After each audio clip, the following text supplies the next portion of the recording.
St. Louis Blues are the Stanley Cup champions for the first time in franchise history. That was a fantastic moment in hockey. The St. Louis Blues won the Stanley Cup in Boston last June. They are still the defending champions on this, the day that the Stanley Cup Playoffs would begin. But we're on a pause. Hello, everyone. I'm Jim Houston in Western Canada. That's Catherine Tappan in New York. And we have the St. Louis Blues with us together again. We do, Jim. And for the very first time since professional sports were put on pause, a team assembles, and that is the St. Louis Blues. Ladies and gentlemen, please welcome the 2019-2020 defending Stanley Cup champion Blues. And with that, I welcome in the architect of this wonderful team, General Manager Doug Armstrong. And Army, let's start with you. First off, what does it feel like to see all these wonderful faces back together again? Yeah, it's been a few weeks. We missed these guys here in St. Louis, and we're looking forward to getting everybody back here and hopefully playing hockey real soon. And Coach Craig Berube also on the call here. And Coach, when you look at the defending Stanley Cup and you're trying to defend that title, what has been the biggest challenge for you this season in getting the group back on pace to where you guys want to be to ultimately try and win it again? Yeah, it was. I think our guys did a great job of preparing themselves in the summertime. I know it was a short summer, and you're celebrating because you won the Stanley Cup, and you should be. But they did a great job of staying in shape and coming into camp in really good shape, and that was a great start for us right there. I think we went through some, scenarios at the beginning of the season. There was a lot of things on the go: Hockey Hall of Fame, ring ceremony, different obligations the team had. But I thought that their guys stayed focused, and we really took it game by game, day by day throughout the season. And really, the veteran leadership on our team is excellent, and that's a big part of it. And that's a big part of us not losing momentum this year and having a real good season. And a lot of young guys really developing and becoming better players and better pros. So it was really a team effort all around. I think it starts with Doug at the top in the summertime. His focus, putting the focus towards the coaching staff, and we bring it to the players. That's where it all starts. And it's really been a real team effort this year. And, when you lose a guy like Vladimir Tarasenko, and our players did a great job of scoring by committee and playing for each other. And that's the reason we really didn't lose momentum all year long. And here we are. We're in first place in the West right now. Sort of an empty time, Doug, because nobody really is sure when we start up again what's going to happen, and we're all mostly concerned about the people all across our world and their health. But before you and Craig step aside for the players here, do you have a word or two for the fans of St. Louis and for the people who might be tuning in today?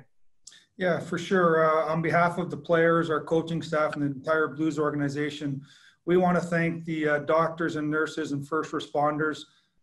We're lucky to be employed in a sport, but the real world is right in front of us here, and the work that everyone's doing out there to keep us safe is paramount, and we want to thank everybody for that. And as you said, today's a great day, normally as the start of the playoffs, and the playoffs are about just one group, and that's the players.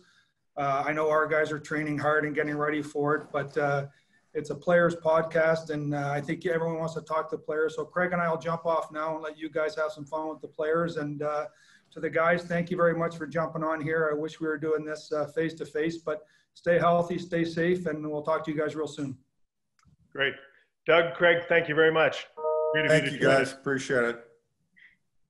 So let's switch over to the players and start with Alex Pietrangelo, the captain of the St. Louis Blues. It's one thing to chase a championship, to work as hard as you did all last season and get to the pinnacle. And we know what that last game must feel like for you when you win it. What's it like to go through this season? And your coach mentioned some of the distractions, but do you notice a real difference in being a defending Stanley Cup champion as opposed to chasing the cup? Well, I think for us, really, you're getting the best from every team. I mean, it was no different when we were playing the teams that had won in previous years. You're going to, get the best from them every single night. But I don't know about these guys. I'm sure, even David Prom feels the same way going to two finals, but it all kind of blends itself together into 1 year almost between last year and this year. And the summer goes real quick, but I sound like the coaches now, but I got to reiterate that, everyone did a pretty good job of, kind of honing things in and getting ready for the first game of the season, because it came quick. It was easy to get sidetracked, and before you knew it, you were playing games. So the boys did one heck of a job, but it's certainly a challenge. I mean, it's not easy. I mean, we've had a tough schedule, play some good teams, but again, resilient group, and that's why we've been able to do what we've been able to do. Ryan O'Reilly, can you add to that in terms of what other teams do and the way other teams play and the way you're perceived when you go into every building as the Stanley Cup champion?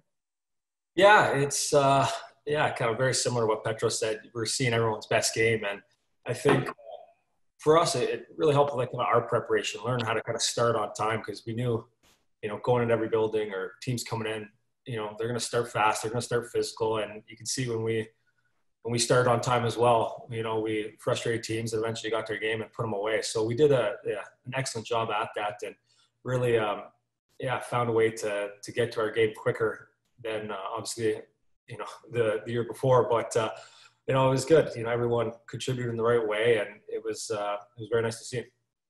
By the way, I can't help but notice your guitar is in behind you.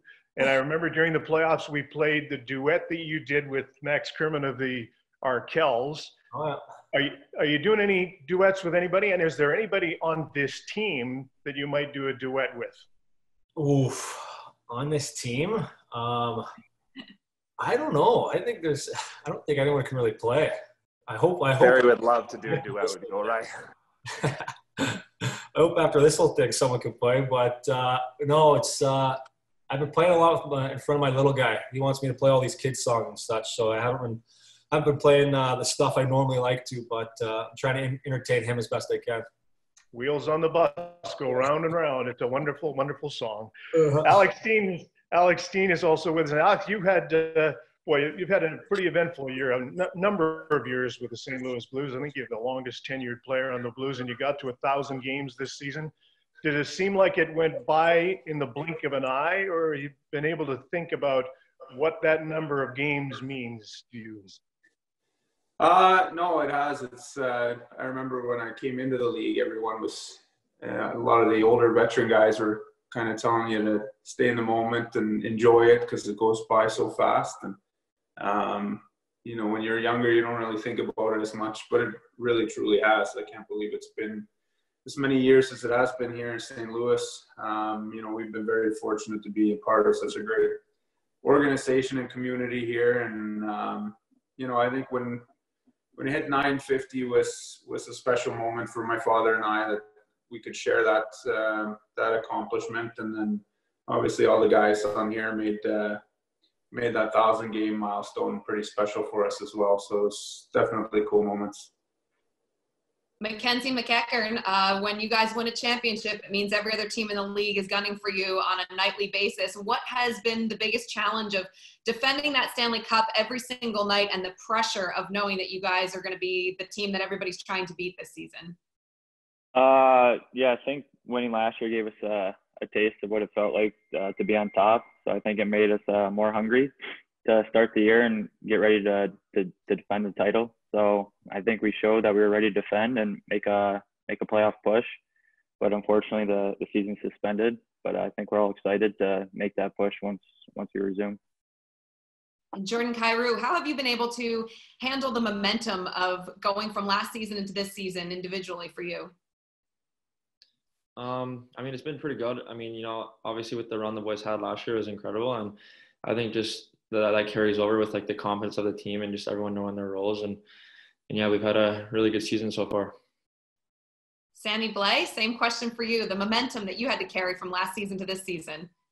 I just think that once the season got started, all the boys were really angry, and just the boys wanted to win again. And I think when we realized that we had almost the same group as last year, I think everyone was ready to try at it again. And I think we've done a good job as of late, and we're just excited if the season comes back that we're going to be ready to try again to win it.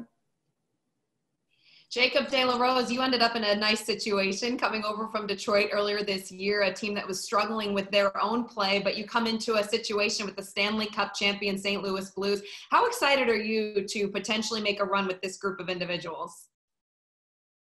Yeah, for sure. I mean, obviously, I was pumped to get traded to one of the best teams in the league, and obviously the best team last year. So yeah, hopefully can get back going here and get a chance to win it too. David Perron, let's turn to you. If the playoffs began today, you'd be playing the Nashville Predators. They have had a pretty good time against, or they played pretty well against you. What makes them a difficult matchup? Well, I just think they get up for games against us, and we do as well. But the rivalry right there speaks for itself. We played them a few years ago, and they beat us. They played us pretty well. And I just think their team is pretty deep from their forwards or D that are jumping in the play every single time that they can. They got two really good goalies. So I think it'd be a good matchup. I think the boys would be excited. They're a tough opponent for us, but I think we'd be ready for it. Let's turn to Justin Falk. First year with the St. Louis Blues. You get your first taste of the National Hockey League playoffs last season with an incredible run with the Carolina Hurricanes. Then you move over to a team that just won the Stanley Cup.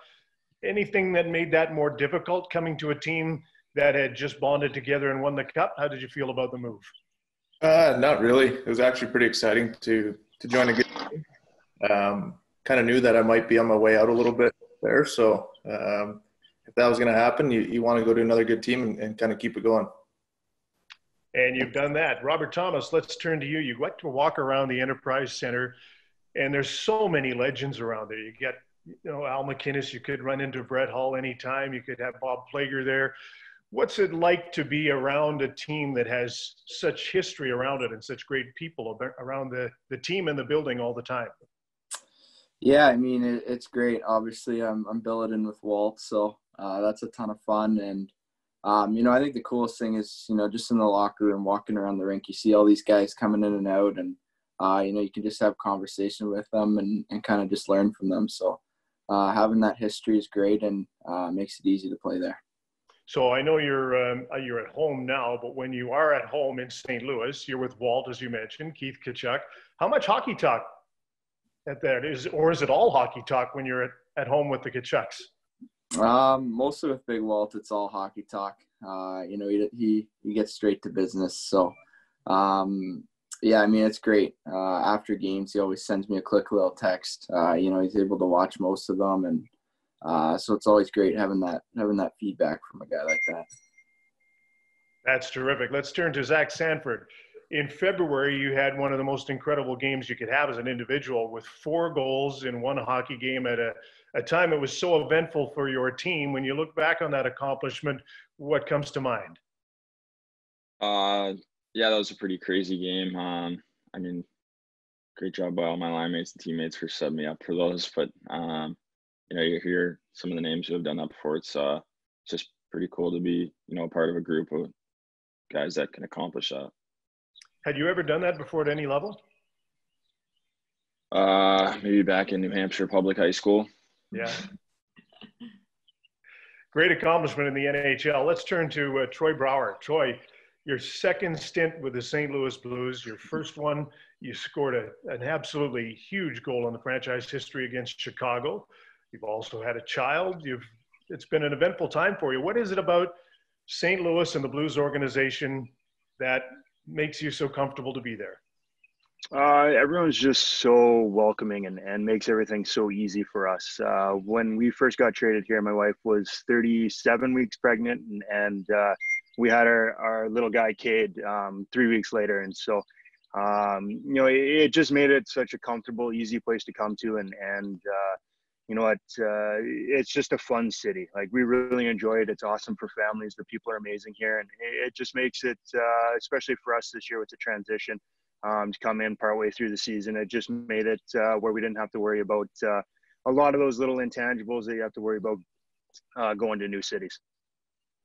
We're chatting with the defending Stanley Cup champion St. Louis Blues, and for the very first time, an entire team is assembled since professional sports were put on pause early in March. Colton Parayko, I'm curious if you've been in touch with Blues superfan Layla Anderson. Of course, yeah. We're chatting. It's always good to catch up. This is the perfect time, obviously, to just stay connected as we're at our homes, and just keep each other entertained a little bit, and make sure that we do our part to stay home and do it that way. So always good to talk with her. She's a warrior and great girl. So yes, we have been. Awesome. We'll give her our best when you talk to her next time for sure. We're thinking of her. Braden Shen, what was your favorite memory from the Stanley Cup Championship? I just think the parade. I think you see a lot of guys that have said it before. Best day of my life. I don't think you can top it. Just run around, jump around with fans, having a good time. I think every player enjoyed themselves, and I think it's going to be hard to beat that day. I think the parade by far was the best part. Ivan Barbashev, same question. What was your favorite part about the Stanley Cup Championship? I don't know. I think it's a parade. You've seen how much fun the whole city had, and I don't know, just the whole thing that happened last season was just amazing, and the parade was definitely the best one. Ryan O'Reilly, less than 8 months after you guys won the Stanley Cup, your geographic neighbors, the Kansas City Chiefs, won the Super Bowl. So who has the better barbecue, St. Louis or Kansas City? Oh, I got to say St. Louis for sure. I haven't had a ton, but I haven't had much from Kansas City, but I'd bet St. Louis. Colton Pareko, would you agree with that? I can agree with that. I've been to Kansas City too, only one time, so I've only tried it once, but I think we're all biased here, and we're all going to have to go with the St. Louis side. Robert Bortuzzo, at what point last season did you really start to realize that this group could win a Stanley Cup? There was a few instances over the stretch after January. I'd say the first was we were building, and then we came out of bye week, and we played some pretty tough teams. We played Tampa, who was, a wrecking ball all season, and we played them tight. We beat them 1-0, and we ended up winning about eight games after the bye week, which was big for us. And you could tell we were building some.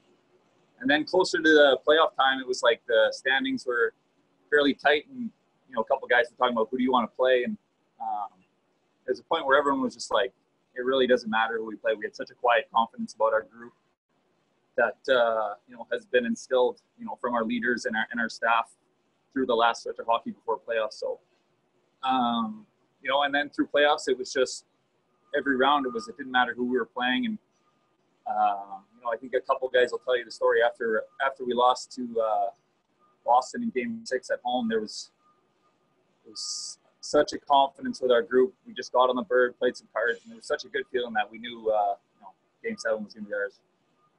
Very cool. Oscar Sundquist, who of this group has the worst pregame superstitions?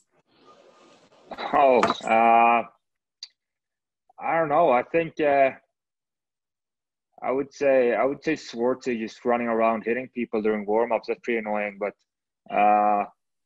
other than that, I don't really look at what guys are doing. I think most of the guys are kind of really relaxed, and I think I don't look too much into it. But Swartz is running around hitting people. It's annoying. Let's turn to Tyler Bozak. Tyler, you played in Toronto, so you know what it's like to play under the magnifying glass in a Canadian city, and you had 8 years there before you moved to St. Louis. Did you have any idea what kind of a hockey city you were moving to? Yeah, to be honest, not really. I mean, whenever we played here, it was loud. The building was packed, but I didn't really know the extent of it until I did get here. And I mean, just the passion, it's a sold out building every night. The fans are loud, and not just that, just in the community, they welcomed our family, and it's a great place to live. So in the middle of the playoffs, when you're so concentrating on just getting ready for the next game and rest and recovery and play again, one of the neatest things that's gone on in the National Hockey League in recent years is all the parties and things that are going on outside, the way the fans gather, not just in the arena, but outside. During the playoff, did you have any idea what was going on in the city and around you all the time? I mean, we'd see videos and stuff. I think social media is huge for that. And a lot of us had family in town that kind of took part in a lot of those activities. So everyone really got to enjoy it. The people here love to have a good time and, be outside. The weather's good. So everyone was having a good time partying it up, and just happy it ended the way it did. Indeed. Let's turn to Vince Dunn. Can you remind us, Vince, of how Laura Branigan's Gloria became the song that we heard and still hear every time we think about the St. Louis Blues? Yeah, it was a pretty weird story. We were in Philly for a game, and a couple of the guys went off to a little private bar where they knew a friend. And the guys were watching I think it was the Eagles game, or maybe they were just hanging out. But anyways, they were playing some old classic tunes in there, and Gloria came on, and the boys kind of just jumped on it, started singing it, and loved it. And those guys brought it back into the dressing room, and we put it on after a win, and it kind of just clicked from there. And it was just pretty cool how it was an older song that kind of clicked with the team. And, you saw the city jump on it too. They were playing it when we were on the road, in the city after games and in bars and, local restaurants. So that's pretty cool how everyone kind of jumped on board and it became a thing for our team. Are you still playing it now, or have you get a new song? This year we got a new one. We haven't really been too focused on it. It's kind of just been whatever. We didn't want to, carry it over from last year. Kind of just left it in the past. But I think this year it's an Eddie Murphy song, Party All the Time. So, we have a pretty fun group. We like to have our fun. And, I think the song kind of reflects on our group a little bit. I'm sure we'll get to hear lots of it. Let's go back to Alex Pietrangelo. You've had great praise for some of the greats in St. Louis Blues history that are always around the team, from Brett Hall to Bob Plager was around through all of the playoffs. And, the list goes on of guys who are around there. When you see all of those legends, or when you first saw them, what was your reaction and their reaction to you when you won the Stanley Cup?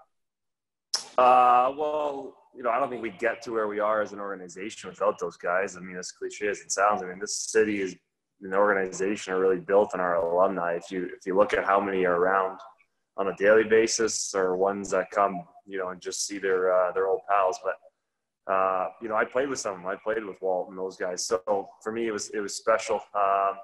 People come back. Look at Otter. Otter's back. He's coaching. Ryan. The list goes on and on.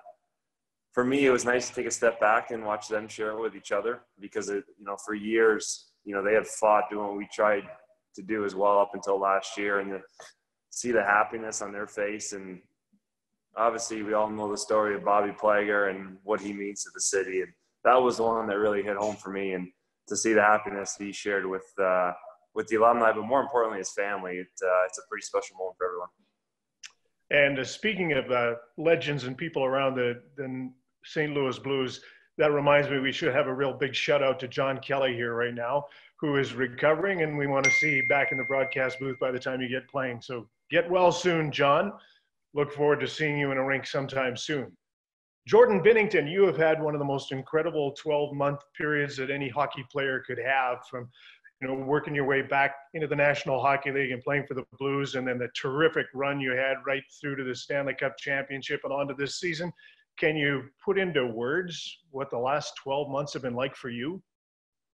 They say trust the process, and the process took a little longer, but once I got up here and got some action, I think we didn't really think, we just played, and we had a lot of work to do, and so it's been a lot of fun.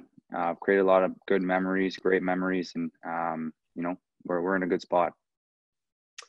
You had a great playoffs. So did Jaden Schwartz. Jaden, you scored 12 goals in the playoffs. So what did you find as you got deeper into the playoffs? Was the difference in the games, in the pressure, in the intensity as the playoffs went along? And why were you able to be as successful as you were scoring goals?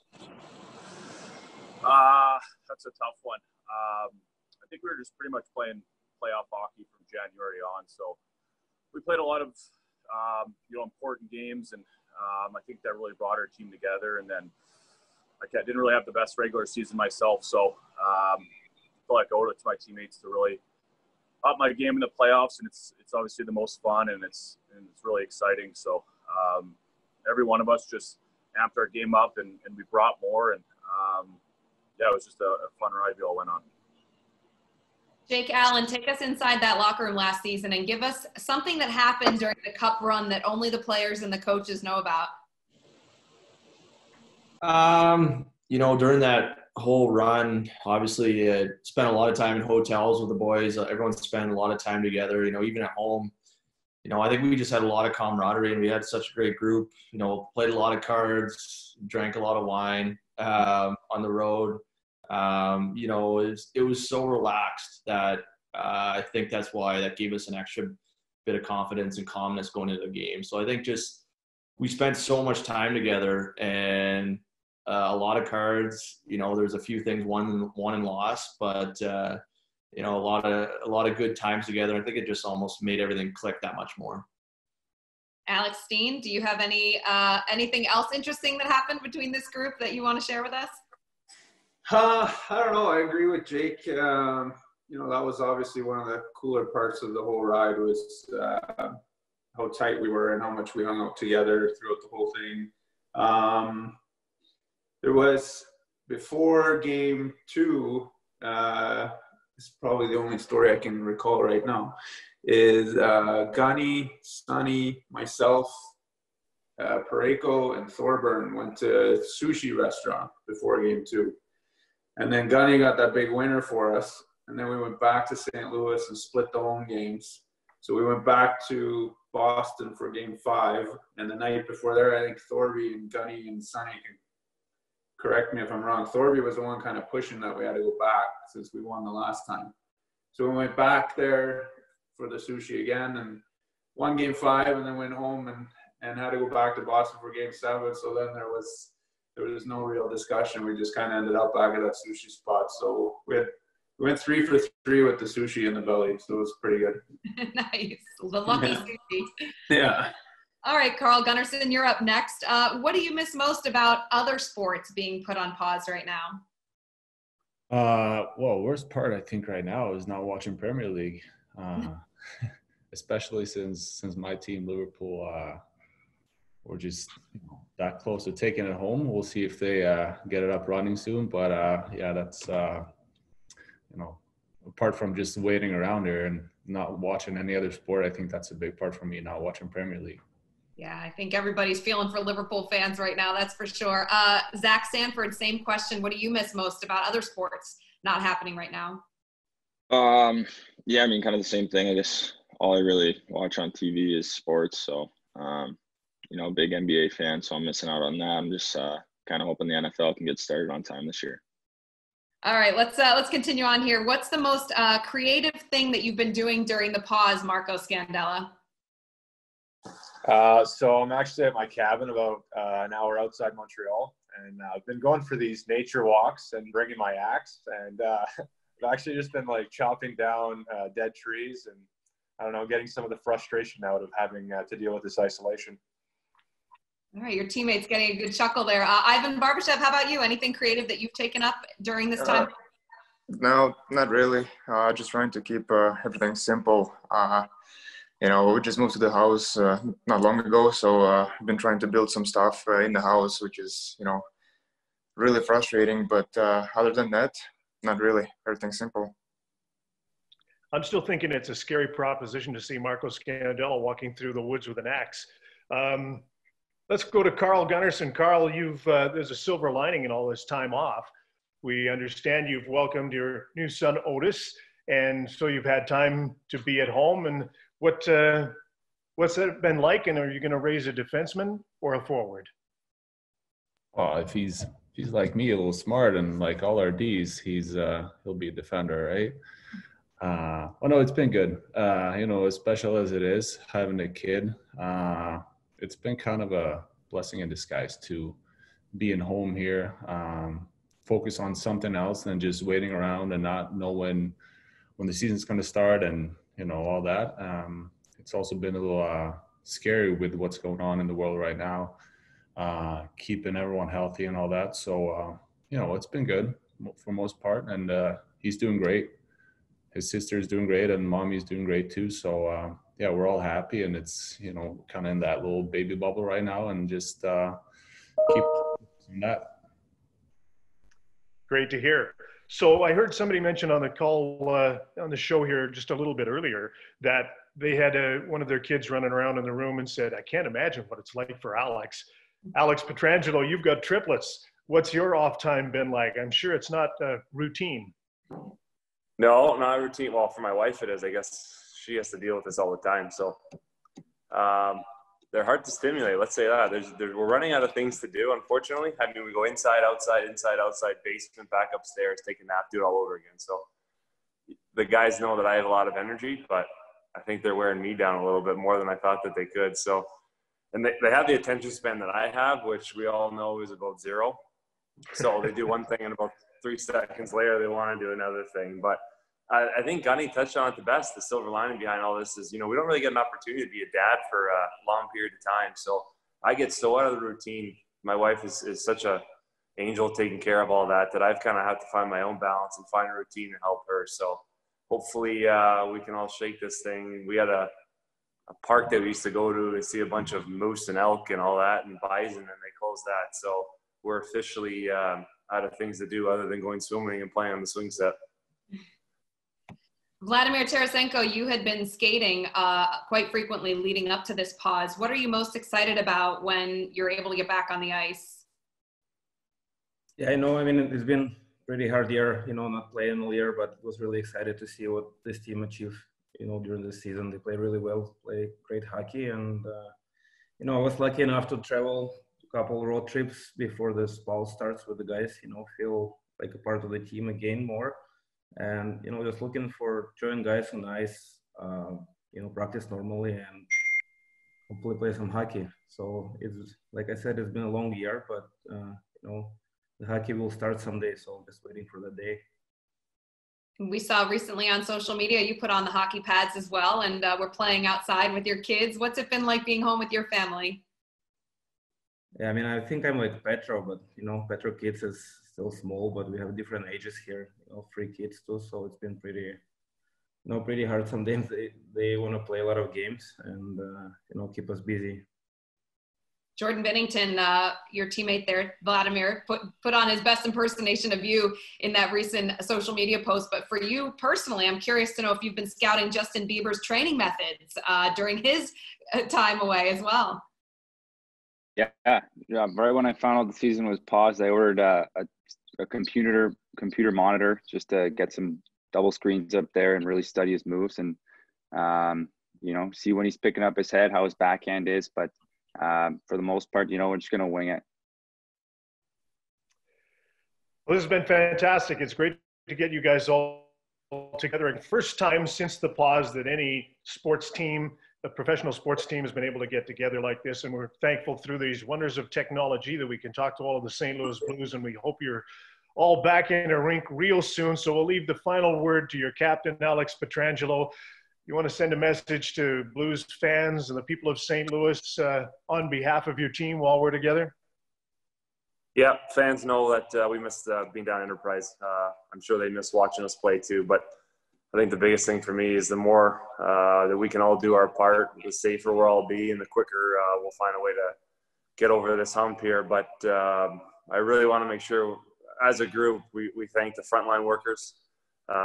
Nurses, doctors, but even, people working at the grocery store, delivery drivers, all the things that make my life easier with kids not being able to go to the store and whatnot. So without them, we're not able to feel comfortable in our home. But I think we all just need to make sure we can support our frontline workers and do what we can to help. Every little bit helps right now.